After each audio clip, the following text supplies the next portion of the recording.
President కేటీఆర్పై మంత్రి కొండా సురేఖ విరుచుకుపడ్డారు. ఇష్టం వచ్చినట్లు మాట్లాడితే చూస్తూ ఊరుకోమన్నారు. ఫోన్ ట్యాపింగ్ కేసులో కేటీఆర్ జైలుకు వెళతారన్నారు.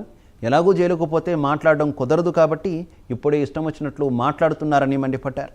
కేటీఆర్ నోరు అదుపులో పెట్టుకోకుంటే తీవ్ర పరిణామాలుంటాయని హెచ్చరించారు. పోయేకాలం దగ్గర పడ్డట్టున్నది కేటీఆర్కి. మరి కొంచెం జాగ్రత్త, ఎందుకంటే ఇప్పటికే స్టార్ట్ అయింది. ఒకరిది మీ చెల్లెగారు ఆల్రెడీ శ్రీకృష్ణ జన్మస్థానానికి వెళ్ళిపోయినరు.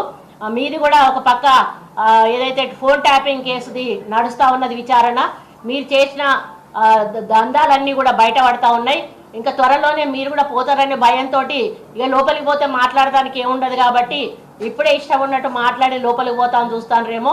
కానీ ఎట్లాంటి పిచ్చి పిచ్చి మాట్లాడడం మానేస్తే మీకు మర్యాదగా ఉంటుంది, మాకు మర్యాదగా ఉంటుంది.